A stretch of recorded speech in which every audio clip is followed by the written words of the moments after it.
Let's get to the Arizona Cardinals offensive, defensive woes. Is there a position group, Jamil, I'll start with you here, Smart, that you feel like could derail the Cardinals season this year? Yeah. Is there one that you're most worried about? The one I'm most, there's two positions. There's the quarterback position, but the one I'm most not concerned, I guess worried may be the right term, but it will be the offensive line. that's what Just from a standpoint of that is where it all starts. I know everyone likes to think that, you get these big name skill guys and that's, going to make you have a good team. It's the offensive line at the end of the day. And within that, you lose Will Hernandez, who was your veteran presence, your physical guy, your tone setter, kind of, the respect guy within the offensive line room. I'm just curious to see how that all plays out. I think, if the offensive line comes out and they mesh well together, you could have a good year. But I think, once guys start getting a little chink in their armor and Kyler starts feeling that pressure, then it creates a whole different dynamic. So I'm going to always go with the offensive line when we're talking about derail, because at the end of the day, everyone's going to blame the O-line regardless. Yeah, and then it's the quarterback's, praise. You get the quarterback praise. You must have got a hell of an O-line gift after the 2020 season. We can talk about that off air. Oh, man. 2,000 yards? Derrick Henry took care of us. What are we doing here? He took care of us. It was nice. So, listen, I'm going to squirrel. You guys are just going to have to deal with it at this point. I agree. And I agree. I do think Will Hernandez needs to be an Arizona Cardinal. Start him on the PUP list. I don't care. He needs to be an Arizona Cardinal. He needs to be that dude in case Isaiah Adams isn't, or keep Isaiah Adams in waiting. I agree with you. And the offensive line is. I think they should have drafted an offensive lineman at 16 mil. They got Walter Nolan. I'm good with what happened and, whatever it may be. For me, and this is something that I know Ben's going to go another way, so I'm going to take this one. If the DB room doesn't do their job, a bunch of young dudes in there, now there are expectations, okay? What happens with Will Johnson if he's hobbled? He had a hammy already. If he had a knee and he had a hammy, maybe the knee was kind of a thing, and that's why he dropped in the second round. We don't know. We don't know if Max Malone's going to take that next step. We think he will. We don't know. We don't know if Starlin Thomas was kind of a show-out guy last year because there was no real pressure on him to produce, or if he can actually be a substantiated version, of a CB3. We don't know what that young group is going to do this year. We do know what they did last year without a pass rush. You'd think that they're going to excel this year with the pass rush, but if they don't, and you can't bank on that defense, we're having completely different conversations that you're at. But Nick Robb, I don't think that would happen. But that's the biggest one for me on defense. Even more in the pass rush. They were top 15 defense last year without a pass rush. So I would say the DB room. See, the cornerback specifically. So the reason why I'm not super worried about the cornerback room is because I've seen the development under Jonathan Gannon with guys who I didn't really believe in, like Starling Thomas. And so now I'm like, oh my gosh, he's a capable cornerback. However, I'll agree with you, man. There is some stuff there with the cornerback position in youth where I just have, I was going to say I have this trauma from, what was the guy's name? The cornerback, third round pick. He was mentored under Patrick Peterson. He got torched in the Patriots game. Maybe I burned his name from my memory. Brandon Williams. Yeah, Brandon. The Texas A&M running back who they converted into a corner. Yeah. But they tried to convince us how great he is. That is not at all the same thing as Will Johnson. I think obviously a guy who proved it in college, who I think is going to be really good. But the youth there, other teams will just pick on that cornerback group, immediately start to try them and see, hey, can you handle the pressure? And that does worry me a little bit because of the youth. But I think if you start Will Johnson right away, you let him get out some of that rookie rust, maybe for the first half of the season. I totally expect the entire NFL world to call Will Johnson a bust after 8 games because everyone forgets how hard the transition is from guarding wide receivers in college to guarding wide receivers in the NFL your rookie season. You go from guarding Panera Bread State to, hey, go guard Puka Nacua and Brandon Ayuk on a day, and Devontae Adams on a weekly basis, or Jackson Smith and Jigba, like any of those guys. And so that worries me. However, because of Jonathan Gannon, I'm just going to lean on it's probably okay. I'm sure you would probably say the same thing. The wide receiver position actually worries me more than people talk about it. I think we all, and rightfully so, assume Marv is going to take the next leap next year. that he's going to be awesome. He's going to be 1,400 yards, 110 catches, 10 touchdowns. I don't know, man. I don't know if it was Marv or misuse of him with Drew Petzing, not letting him run legitimately anything outside of a fade route for half the game. If Marv isn't awesome next year, and when I say awesome, I mean 1,250 yards, 95 catches, 7 touchdowns. Like, I think that's a fair leap from year 1 to year 2. I seriously worry about what if this team's going to be more of a defensive driven team than an offensive driven team. Do you guys feel that there at all, or am I just psyching myself out for nothing? And I agree with you. I do think we need to see him take the step, especially given what we saw Malik Neighbors do. And I know Clancy said that he needs to do that again, but Malik Neighbors was definitely force-fed the ball the whole year with the Giants. I think Marvin Harrison Jr., if he takes that next step, then we really get to start seeing Trey McBride get into the end zone more. We get to start seeing the box get let up a little bit more and open some more running lanes for James Conner and, the rest of the backs. I think he has to take that next step in order for the offense to progress. And in order for Kyler Murray to even have if we're talking top 100 type of year, he's got to have a receiver that can go and get it and make it happen for him. So I would start out force feeding the guy. I'm not going to even lie. Like, you're going to catch the ball. We're going to get you the ball.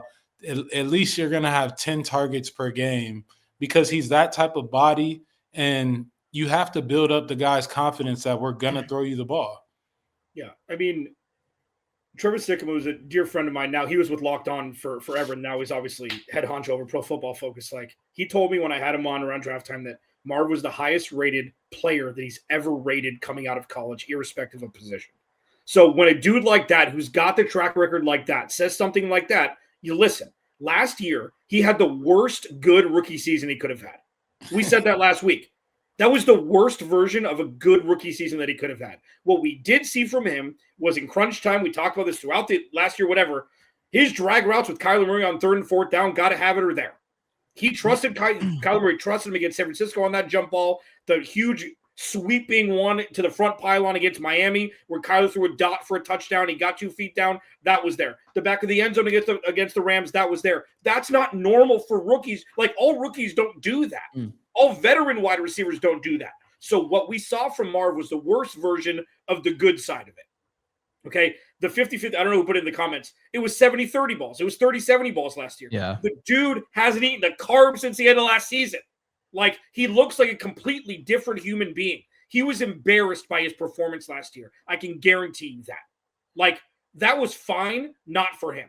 And I think this is demon season for him. But, as we talked about last segment, everything else needs to work for him to be able to be at his best. This isn't Jamar Chase. This isn't Justin Jefferson. They're better receivers. They just are for now. Like, you can't compare it. Well, you compare it is a run-first offense with a wide receiver 1 who's the second option in the pass game because Trey McBride's still that guy. If Marv takes that mantle, the Cardinals are winning 12-plus games. So if that happens, right? Because if you got 2 of them, who are you going to stop? I'd agree.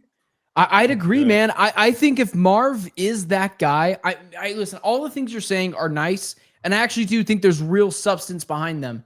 But I can't get over, I know Christian Gonzalez is a really good cornerback. I know the Devon Witherspoon from the Seattle Seahawks is a really good quarterback. He's terror. But in both those games, man, touchdowns in your hands, and the cornerbacks are punching those balls out. I know you're saying he's not Justin Jefferson, he's not Jamar Chase, but dude, I'm going to keep on beating this drum. You draft a guy 4th overall. I'm kind of expecting that sort of production. Maybe that's my skewed logic on the 4th overall pick, but like, that's what I'm hoping for. That's what I'm looking for. I'm not looking into conversations of like, and I don't buy into this mostly, but people can make arguments that Malik Neighbors and that Brian Thomas Jr., who were both drafted after him, were better. When you invest that much into the position, he just has to be better. And I agree with you. If he is that guy, no issues. I think this team wins 11 games. If he's not, I'm thinking 8-9, 9-8 again is on the table. Yeah. Hey, listen, you're right. There's nothing else to be said about it. He's got to step up this year. And we got to see him be a dog. That's just, cut and clear about it. We got to see him make those plays. Yeah, quickly before we pivot to the next segment, just really quick. Like we did with Jonathan Gannon on the hot seat, like I said that he has a better chance of winning Coach of the Year than being fired. I think Marvin Harrison Jr. has a better chance of being a Pro Bowl than regressing. Like it's what he's done his entire life. He had no quarterback at OSU the last year. Like, he's a touchdown machine. I think he could push 15 touchdowns next year. He's a touchdown dude. He's 6'3". He catches everything. Like, I think everybody needs to chill. Out of all the people, I think you need to chill on him until midway through next year. It was a tale of 2 seasons with Marv, where I was at the Vikings game in Minnesota. I traveled with a buddy who's a Vikings fan, the whole thing. It was fun. And I was in the end zone where Kyler throws. God, dude, both guys are just like, both guys can show you flashes. Marv probably more than Kyler, where like they can just be one of the elite quarterback wide receiver tandems in the NFL. And then it kind of faded. But the one in the back of the end zone where he catches, I forgot who it was that was draped all over him. Like, it's that same representation of the touchdown they had in the Rams game. And I'm like, I just need more of that consistently. Yeah. And so, like, I think he's going to go there, man. It worries me that maybe we're jumping the gun a little bit, but I agree with you. If that's the case, then they're going to win 12 games this year. I think if you have 2 guys of that elite nature, makes it easier on Kyler, makes it easier on the offense as a whole. All right. Subsequently, what position on the offensive side or the defensive side of the ball could skyrocket the Cardinals season next year? Let's talk about that next.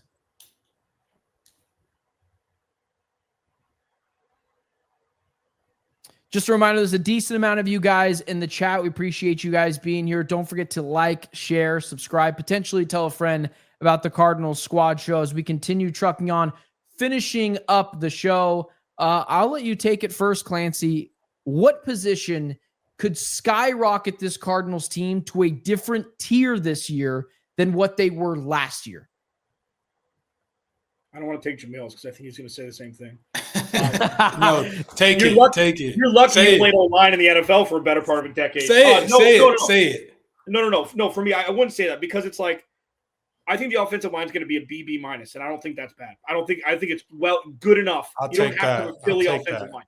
For me, it's between 2. I think the pass rush is obvious. I think for me, it's the secondary. Like, this is if you can get those 4 to 7 cats, okay, 5, 6 cats, like whatever Nick Morales wants to throw on there, whether it's a 3 safety set with Dadrian Taylor-Demerson, Jalen Thompson, and Budda Baker all in the field. See if Keaton Crawford gets in, 7th round pick out of Cincinnati. If Garrett Williams emerges, if Will Johnson's a dude right away, like if you get the Marshawn Lattimore rookie year from Will Johnson without the fall off, this is a top 5 defense.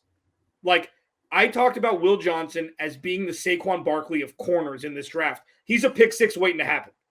And if you have a guy like that, you have a guy like Max Melton, Garrett Williams, who really like to hit people. You got Budda Baker and Rabbit, who's probably going to supplant Jalen Thompson at some point. If this is a true bona fide no-fly zone part 2, this is a top 5 defense. This is a playoff team. And defenses travel. Run games travel. Doesn't matter where you're playing. Doesn't matter where it is. Inclement weather, whatever. That's the one that could take this team to the meteoric rise at the top ceiling that people think could happen. That's a good point. I'm going to say – I was going to say the offensive line. I was going to say – but I'm going to pivot because I know Benjamin will like this one. I'm going to say Kyler, man. I think we got to see Kyler really step into the greatness that everyone kind of expects out of him being a first-round quarterback. I'm thinking about a time where, Joe Burrow didn't have the best offensive line in the league, but Joe Burrow was making it happen night in and night out. Obviously, we hated seeing him get sawed in half every game, but he made it happen. He was still throwing dimes, still throwing touchdowns, standing in there, taking hits. Kyler has a different ability to be a little more elusive than Joe Burrow. So I would love to see Kyler just step into his creativity, kind of, lean on his athleticism, make plays when the receivers are covered, make plays with your legs, just be creative in a sense that you've got this unique skill set that nobody else really has within the league, and you got to play into that. So I'm gonna go ahead and say the play of Kyler Murray can really skyrocket this team to the next level.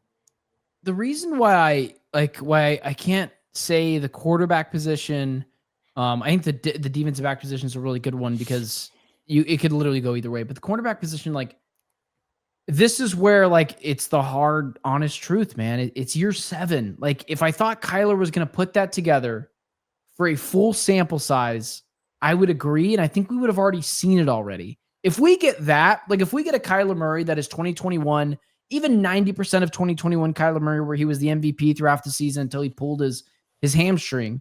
Yeah. I mean, this team is a bona fide Super Bowl contender. Okay. Well, let me ask you this. Geno Smith. Is, like, in terms of, they're obviously two different quarterbacks, but in terms of if you got that kind of, yeah, man, because when you're talking about what Geno Smith is, with all the talent around the Cardinals, I don't think Geno is, oh God, dude, this is where people are going to turn off the show because they're going to think I'm being just ridiculous. But, like, I don't think Geno, in terms of his skill ability, obviously they do separate things, is that far away from Jalen Hurts. I don't think he's that far away from Brock Purdy. So if you have a team like that where Kyler does that similarly, this is what's so good about recently the couple of Super Bowl appearances and Super Bowl winners, that if you have that, then you can be a Super Bowl contender. That's a good thing. Kyler can do that. Will he? It's such a fluid conversation with him and Drew Petzing. I think because I have so much belief in the defensive back room because of Jonathan Gannon, that's where he started off, and he continuously pulls guys like Garrett Williams, who everyone else could have had him in the 3rd round, and they decided not to, and now he's awesome. Everyone could have had Starlin Thomas, and now he's pretty good. Max Melton took a little bit of a jump in that second part of the season, so I expect Will Johnson to be good too. I think if the Cardinals have a consistent pass rush, again, you're talking about a potential conference championship team, not maybe a team that can win it, but if you can get to the opposing team's quarterback and make it incredibly frustrating on them, throw guys like Jared Goff off their spot a little bit. Jane Daniels a little bit more difficult, but there's only one Jane Daniels in the conference champ or in the NFC. If you could throw these statue quarterbacks off a little bit, Baker, Michael Penix Jr., Jared Goff, like, if you can do that, I think this team again could be talking about conference championship game appearance levels. Yeah, I mean, that's fair. Like, it's pretty much, they've upgraded everything. They are in the mix in a wide open NFC. The stat that I did for my show a couple days ago, and it wasn't a stat, it wasn't deep, it took me 5 minutes. There are only 2 quarterbacks that are active right now under the age of 37 who have won a Super Bowl outside of Aaron Rodgers and Matthew Stafford. And it's Patrick Mahomes and Jalen Hurts. Ain't nobody else won jack. So when you look at Josh Allen and you look at Joe Burrow and you look at Brock Purdy, they've got close, okay? Yeah. Who's to say another team can't squeak through? They didn't do anything. Like, Joe Burrow has been incredible. You put Joe Burrow on Kansas City, they probably got a ring. Okay, so Joe Burrow's amazing. Joe Burrow's the Dan Marino of this day and age. If Joe Burrow was in the NFC, he's probably got 3 Super Bowls by now. Yeah, Joe Burrow's the truth. I take him over Josh Allen. I take him over Lamar. I wouldn't take him over Pat because it's Patrick Mahomes until it isn't for me.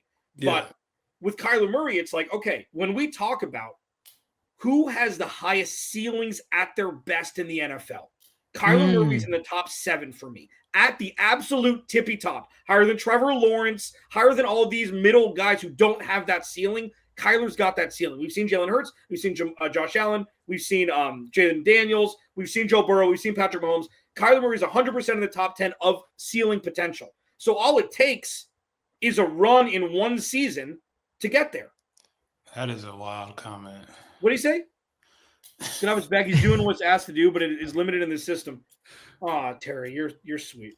I don't think anyone's on his back here, though. I think but this is all supported. This is all supported.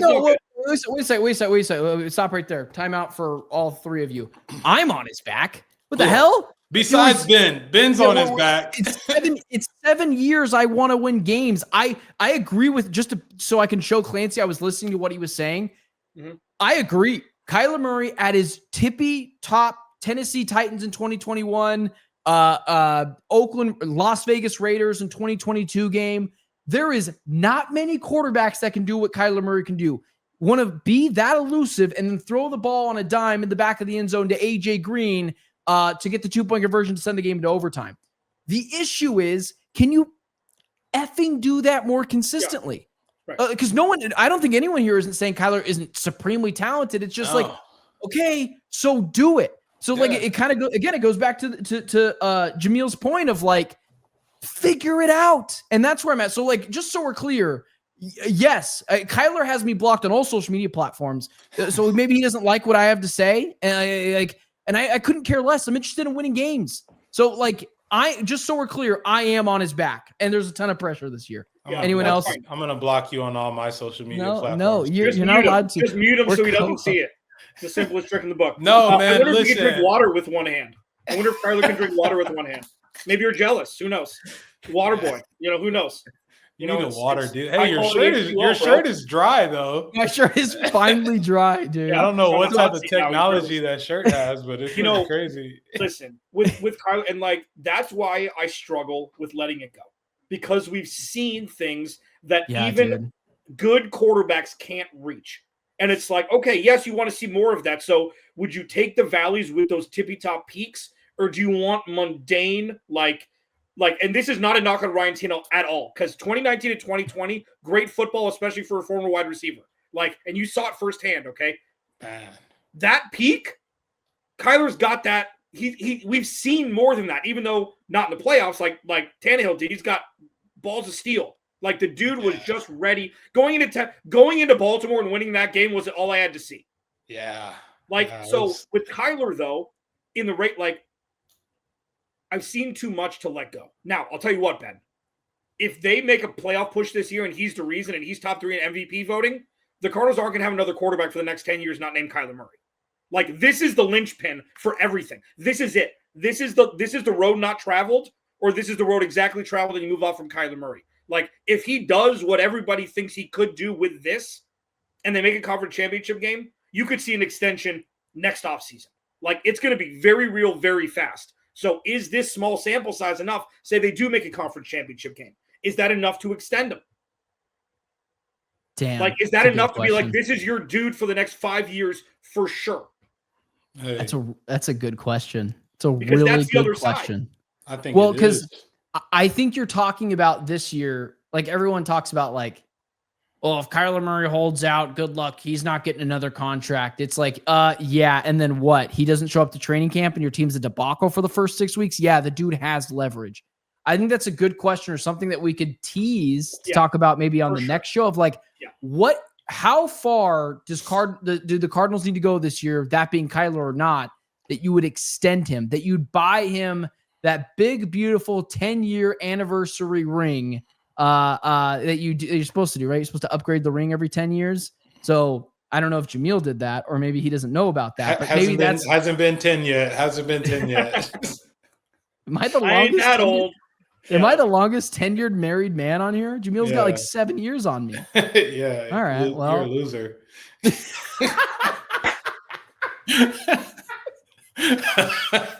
I'm just kidding, bro. We did it. I'm just kidding.